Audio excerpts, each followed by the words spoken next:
Bueno, me piden por favor que os recuerde que es conveniente desactivar los móviles para evitar ruido imprevistos. Si alguien se le ha olvidado hacerlo, puede hacerlo en este momento.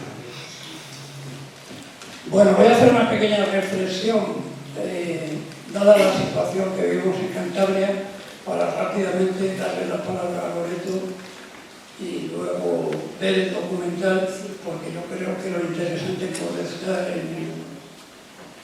el posterior debate que tengamos, haciendo las preguntas que consideréis oportunas. El 11 de abril de 2019, hace 5 años, un jueves también como hoy, Cantabria y Laredo en particular despedían a Ramiro Santisteban, el penúltimo deportado cántabro vivo que había fallecido el 25 de febrero anterior, lunes. El cúmulo de errores protocolarios en la organización de su despedida, desde el intento de realizar un acto clandestino sin participación social o familiar al sábado siguiente, hasta la realización de uno en vísperas de las elecciones municipales, con más pompa política que social y familiar de nuevo, nos llevaron a constituirnos en asociación que diera el respaldo a los 2 años de investigación de víctimas locales del franquismo y nos facilitara la relación con las administraciones. 5 años más tarde, volvemos más bien, a tener problemas con las administraciones. Cantabria, al igual que Baleares, Extremadura, País Valenciano y Aragón, están amenazadas con derogar las respectivas leyes de memoria democrática con distintas fórmulas. En Aragón se llevó a su Parlamento y se derogó en un solo acto. En Cantabria se aprobó en septiembre una proposición no de ley para instar al Gobierno a redactar una ley que derogara la aprobada 2 años antes. En la plataforma constituida en Cantabria para combatir dicha pretensión, seguimos empeñados en dar respuesta a los argumentos falaces de la derecha que pretenden reescribir la historia para olvidar los hechos sucedidos en 1936 y la represión en los años siguientes. Un proceso de aniquilación, al contrario, condenado y reconocido por la ONU, que ellos siguen negando. Un proceso donde hubo vencedores y vencidos que no pueden ser colocados en un mismo plano.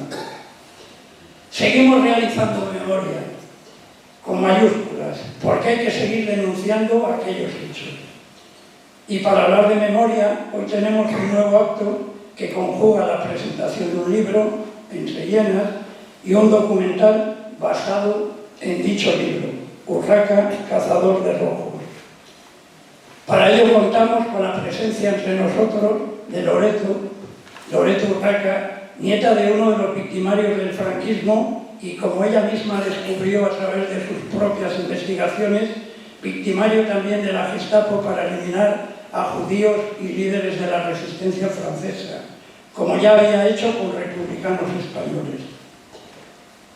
En un proceso de repulsa y rechazo de las actividades de un abuelo, poco dado en la España franquista, al contrario de lo sucedido, por ejemplo, en la Alemania nazi, con la actividad de esto, o en determinados países sudamericanos, Loreto viene a mostrar un repudio con la publicación de Entre Llenas.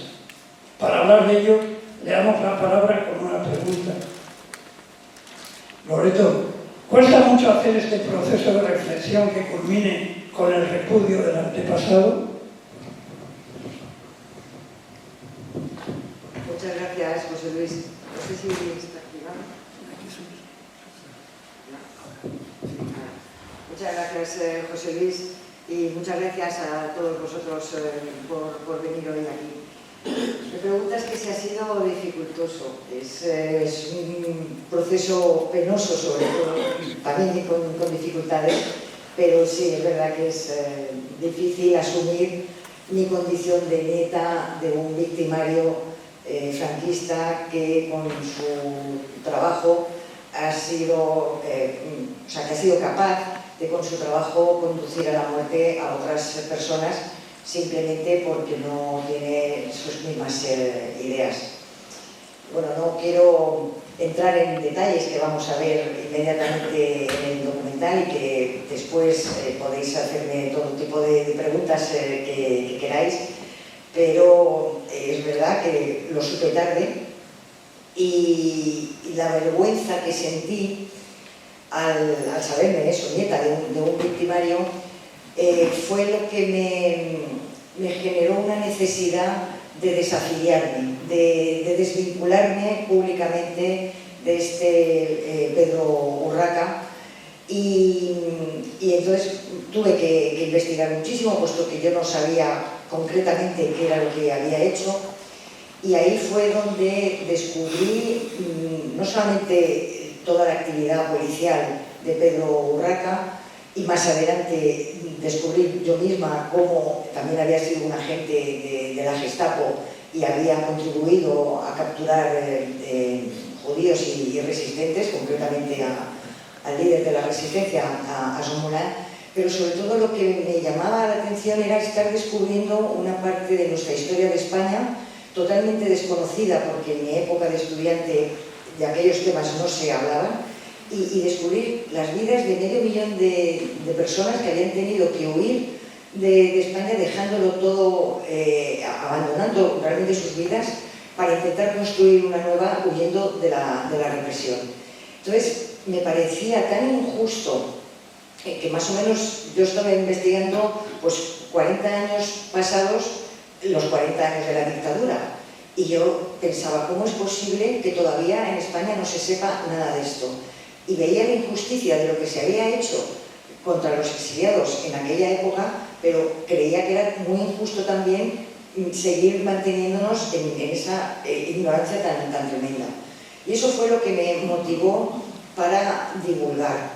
Pero claro, a la hora de divulgar yo no tenía medios, no era un periodista, no era historiadora, y se me ocurrió escribir esa novela histórica o historia novelada, porque todo lo que aparece está contrastado con documentación, pero yo quería llegar a un gran público, no quería hacer otro libro de historia que se quedan un poco siempre más restringidos de lectores.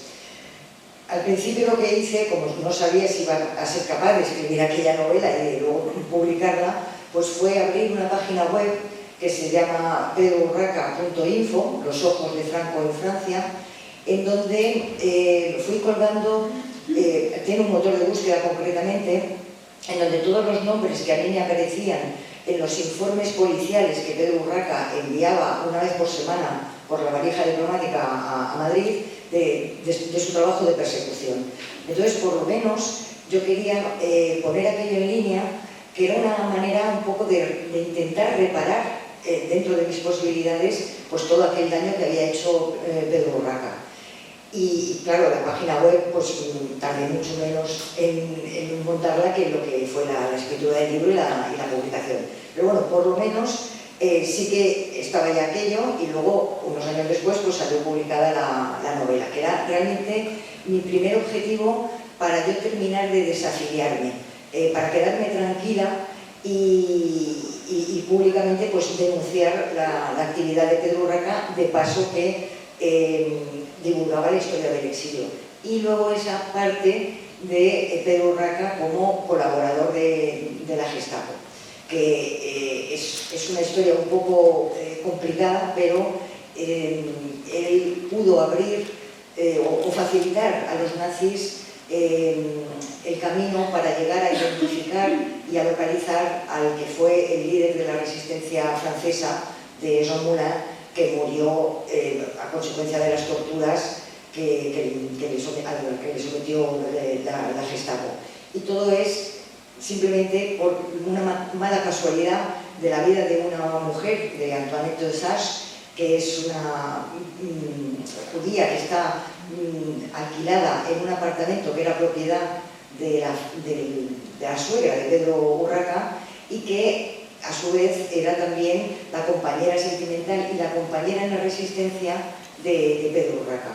Entonces ella está convencida de que ha sido denunciada a la Gestapo por la familia Urraca y que la persecución a la que le someten en realidad no era nada más que una excusa para conseguir localizar a Jean Moulin, que era el enemigo al que había que localizar, que además también era, digamos, el enemigo franquista desde el año 36, en julio, cuando él era el jefe del gabinete civil del primer Ministerio del Aire en Francia y el encargado de canalizar la ayuda en armamento que llegó a la República. Entonces era una persona, Jean Moulin, ya conocida por los franquistas desde el año 36 y que en el año 40, 41, 42, cuando se convierte en el líder de la resistencia, pues era enemigo tanto de los franquistas como de los franceses del gobierno de Vichy, como por supuesto de los nazis. Entonces, toda esta parte que yo he ido descubriendo, pues es lo que aparece en la novela. En cambio, en el documental, por una cuestión de tiempo, toda esta parte no se introduce, simplemente se comenta que a Pedro Urraca acabó condenado a muerte en Francia y era precisamente por eso, por ser un colaborador de los nazis. Por supuesto, en Francia no le condenaron a la muerte por haber perseguido exiliados republicanos, eso está claro. Pero bueno, yo en este afán de divulgación, pues un día en la agenda cultural de la universidad me aparece que iba a venir a exponer un documental que se llamaba Otto Skorzeny y venían el productor y el director.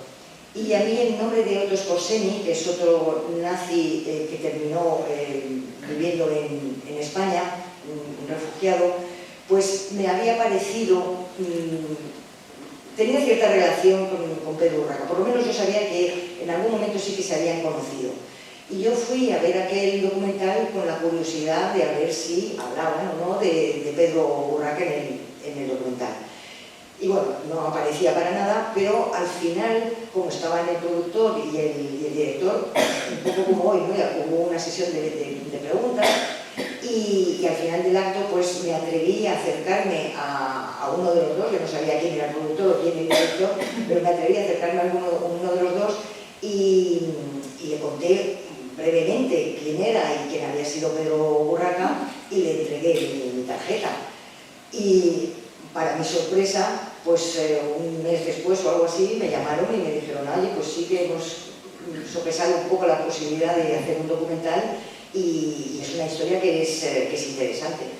Y así empezó la producción del documental. Esto fue justo antes de la pandemia y lo estrenaron en octubre del 22.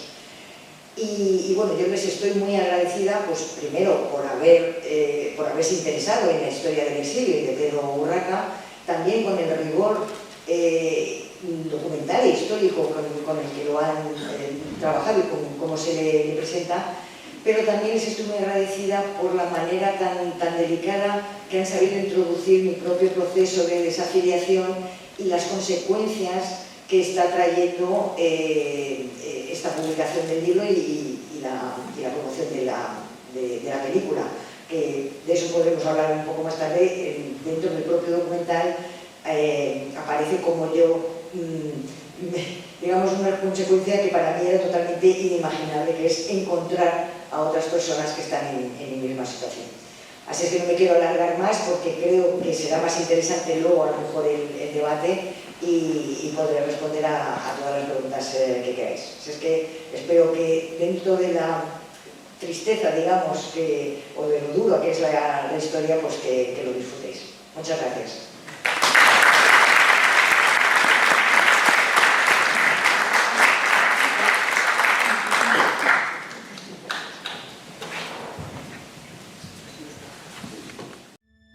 Es un depredador, Urraca. Yo no sé si puedo decir que es peor que una alimaña.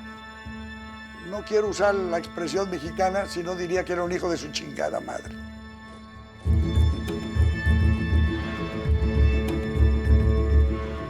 Quien ha dado la información a la policía alemana es el señor Urraca. Toda esa red está Urraca en la mitad. De pronto ver que hay uno que está hablando de tu abuelo y que está diciendo que es la persona encargada de haber hecho capturar a los máximos dirigentes de la República, pues me costaba muchísimo creérmelo. Es como si me hubiera estallado una bomba de decir, ¿y yo esto ahora cómo lo gestiono? Truco al seu lloc de feina i jo li dic: soc la Gemma Aguilera, soc periodista de Barcelona i voldria parlar amb tu sobre el teu avi. En aquell moment es produeix un silenci bestial.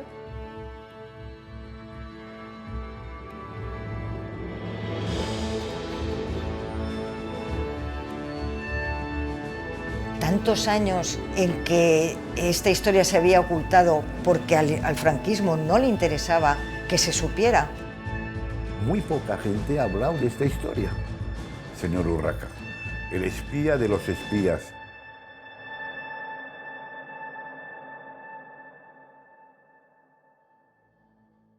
Fundamentalmente, ahora estoy diciendo, básicamente una palabra.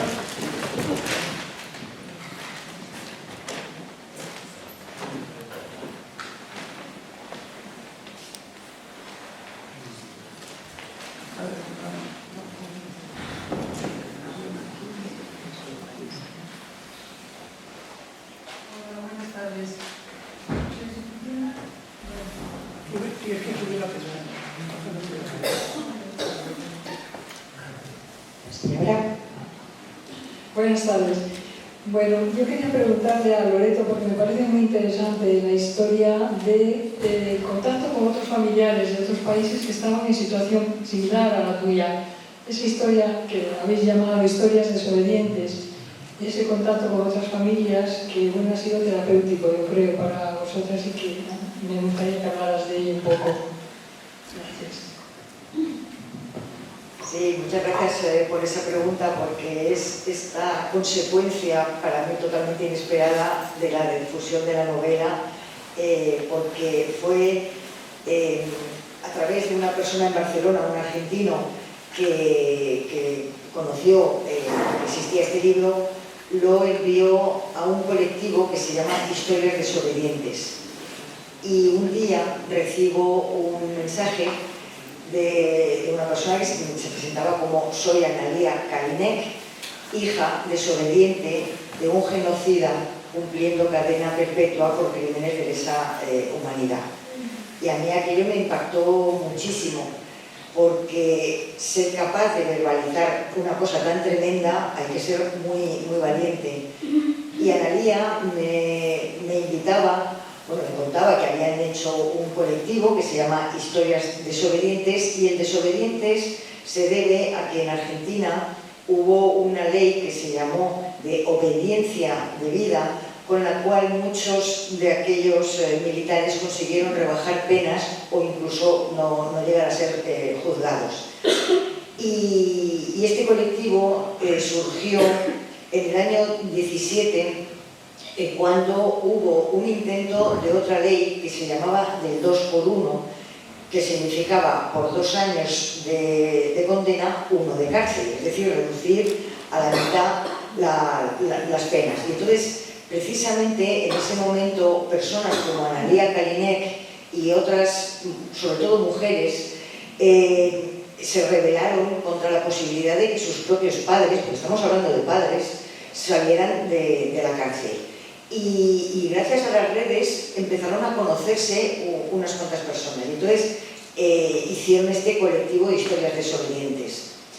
Además, por ejemplo, Analía también me comentaba en aquel primer correo que ella también había escrito un libro que se llama Llevaré su nombre, es decir, ella tiene esa misma relación con el nombre. Y esta otra chiquita que ha salido en el documental, que es Verónica Stay, que es ahora mismo la representante por Chile. Es esa relación con el nombre, el tener que llevar la carga de ese apellido vergonzante, ¿no? Entonces el colectivo en Argentina se extendió bastante rápidamente en el número de personas, pero inmediatamente en Chile se conformó otro colectivo. Y para cuando a mí me contactaron tenían ya algún que otro miembro en Brasil, en Paraguay y en Uruguay, que estaban empezando también. Y entonces, bueno, hicimos una primera reunión en donde, claro, yo allí descubrí realmente a mi familia, porque a miles de kilómetros yo me encontraba con personas que estaban, digamos que incluso en situaciones mucho peores que la mía, porque yo con mi abuelo nunca tuve un vínculo afectivo, además es un abuelo, no es un padre, y estas personas han tenido realmente que romper relaciones familiares con seres muy queridos durante su infancia. Es un proceso realmente muy doloroso para ellos. Entonces, claro, yo, por lo que digo, me encontré realmente con mi familia. Así como aquí había recibido muchas críticas sobre por qué se me ocurría sacar a la luz trapos sucios de familia, que todas estas cosas tenían que quedarse como secreto de familia, y la gente me criticaba, o por lo menos no me entendía. Pero claro, yo de pronto, pues eso, veía que todas estas personas habían hecho un ejercicio muchísimo más fuerte que el mío. Y desde entonces pues trabajo con ellos en actividades de divulgación de la historia de nuestros familiares represores, pero bueno, yo estoy con ellos más o menos desde el año 21. En el año 22 hicimos una primera presentación en Barcelona, otra en Valencia. En noviembre del año pasado hicimos una en Madrid, y recientemente hemos hecho otra en Barcelona en febrero. Y afortunadamente, poco a poco, sí que estoy recibiendo llamadas y correos de personas interesadas. Y ahora ya puedo decir que en España yo ya no estoy tampoco sola.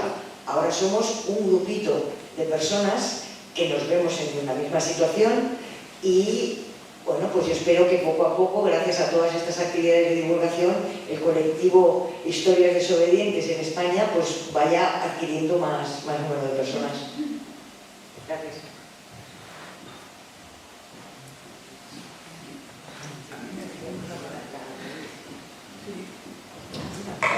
Hola, felicitarla por su valentía.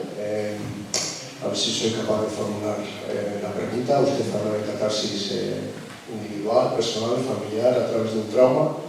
¿Cree que esa catarsis puede, o cómo se puede llegar a esa catarsis como Estado, como país, cuando se está tan polarizado por un tema tan sensible que ha marcado la historia y sigue marcando la historia de este país? Esa sería más o menos mi primera formulación de la pregunta, lo que está dentro de mí, porque yo personalmente he tenido ya mis abuelos con sus respectivos hermanos que estuvieron en un bando, estuvieron en otro, no tenían ideas políticas de ningún tipo que yo sepa, nunca querían hablar de esto, y por tanto ya me resulta bastante traumático, porque veo que el país sigue muy polarizado, y eso me produce bastante pena, porque ya he vivido también en el extranjero 20 años, y se nos sigue pues ya tocando un poco como el pito del sereno, ¿no? Como país que no sabe pasar página, pero tiene su postura también, a ver qué me puede contar. Y luego la siguiente formulación de la pregunta, o lo que me viene a mí en la cabeza, es: ¿usted tiene familia propia, tiene hijos? ¿Qué piensan? O su familia, su ambiente más cercano, familiar, amigos, etc. Gracias. Enhorabuena. Gracias. Creo que voy a empezar a responder por la segunda. Una de las cosas que nos unen mucho a estos desobedientes es precisamente al tener descendencia, el intentar cortar con esta transmisión de un legado maldito y totalmente negativo, y precisamente convertirlo en algo positivo. No todos tienen descendencia, pero muchas de las personas que hemos emprendido, sobre todo lo que es el trabajo de escribir o dar un testimonio propio, es precisamente para eso, para revertir el sentido de ese legado.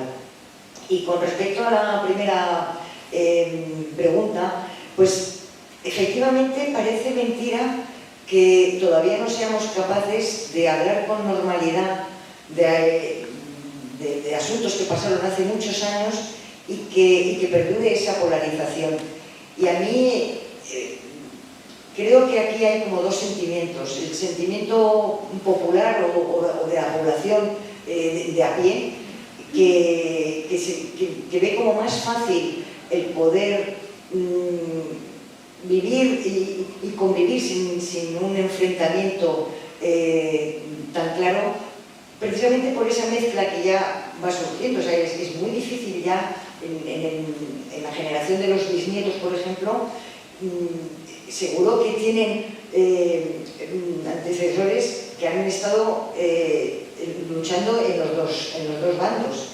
Y a mí me da miedo que esa polarización en el fondo sea más bien una voluntad política, de la casta política desde la democracia. Y estoy refiriendo absolutamente a todos los gobiernos y a todos los partidos. Me da la impresión de que les interesa.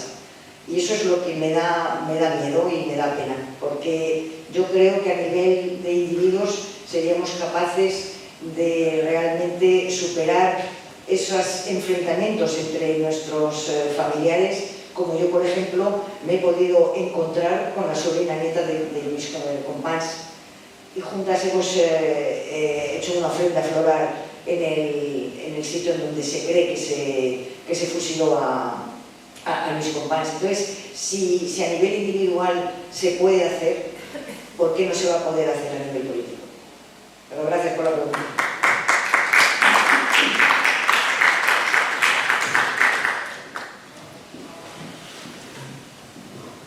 Buenas, yo también me gusta tener mi admiración por lo que has hecho, por todo tu proceso y tu valentía. Y bueno, tenía la pregunta que había dicho el compañero, ¿no? La importancia de todos los que te han acompañado en este proceso, pero como ya lo has contestado, me gustaría saber cuál fue tu vivencia desde que lo sabes, desde que lees ese país americano, esos 2 años de silencio. ¿Cuál es tu vivencia personal de qué hace tu mente y qué haces tú para decir lo borro, lo olvido, si aparecen tus sueños, si aparecen tus miedos? Y bueno, y ya luego otra pregunta que te quería hacer es si después de la publicación del libro, además de todo este acompañamiento, ¿no?, de otras víctimas, de otros familiares, de toda esa gente que yo creo que estamos en el reconocimiento de lo que ha pasado y de nombrarlo y de visibilizarlo, si has tenido alguna presión, comunicación extraña, ¿no?, de alguien que te quiera frenar, ya no solo de la familia, de esto no se saca, para que les hablar de todas estas cosas, sino a otro nivel, ¿no?, de cuestiones de partidos, de todos esos que sabemos que están por ahí o que están renaciendo por ahí con una voz fuerte, en el que las ideas fascistas y de este pelo, ¿no?, pues vuelven a... Si se han atrevido a ponerse en contacto contigo de alguna manera directamente. Y gracias por lo que has hecho. Gracias. Bueno, la primera pregunta creo que era sobre mis emociones, digamos, en el momento en que lo descubro, ¿no? Claro, para mí fue una tremenda sorpresa y ese sentimiento de vergüenza me surgió inmediatamente, nada más terminar de leer el artículo. Pero no supe reaccionar, no tuve la iniciativa de decir me voy a Barcelona inmediatamente a leer la tesis del doctor Jordi Vichet. Casi me quedé con la intención de tratar de olvidar yo misma y de desentenderme del asunto. Pero tenía esa rabia de saber que por culpa de ese apellido se me iba a poder identificar, que es lo que ocurrió 2 años después cuando me contacta la periodista. Entonces, esa necesidad de desafiliarme me surge cuando ella, como cuenta en el documental, me llama a mi puesto de trabajo, se presenta como una periodista que me ha localizado gracias a hacer una búsqueda de internet por el nombre Urraca y ir llamando a todas las personas que había podido, y ella en ese momento estaba preparando un reportaje porque se cumplían los 70 años de la ejecución de Compans. Entonces me pedía una contribución que fuera mi testimonio de cómo yo recordaba de pequeña a ese abuelo, qué canciones me cantaba, qué cuentos me contaba, si me mecía en sus rodillas. Y claro, ahí fue cuando yo vi realmente el vínculo se hace.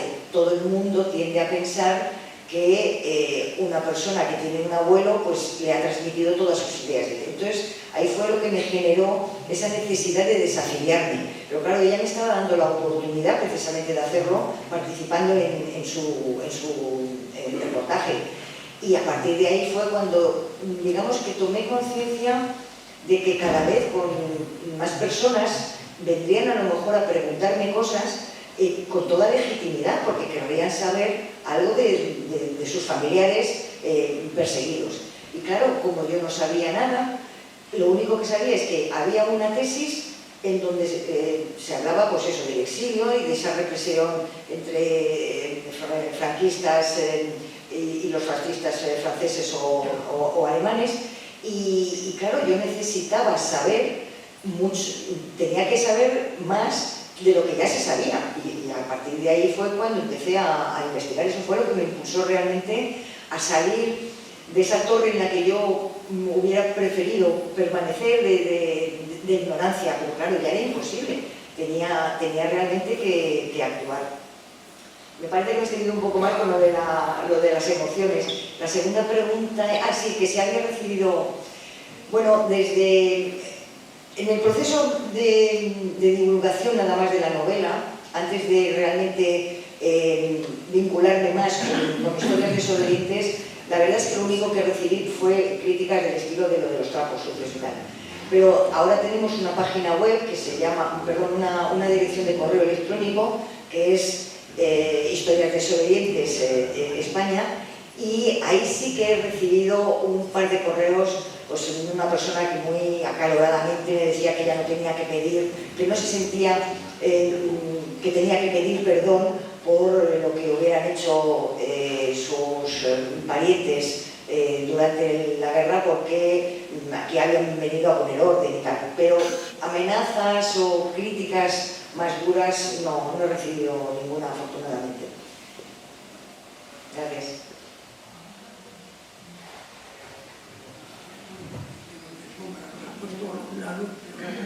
¿Alguna palabra más?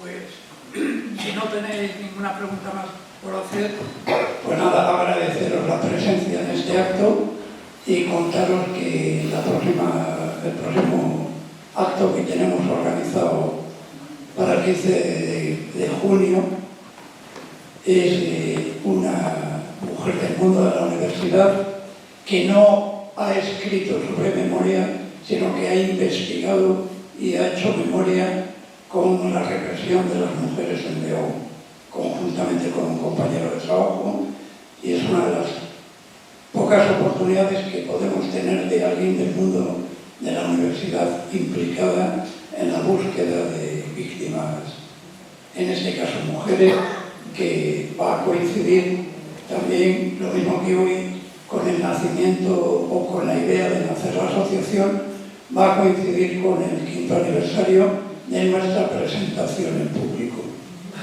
Nada, muchas gracias y hasta la siguiente.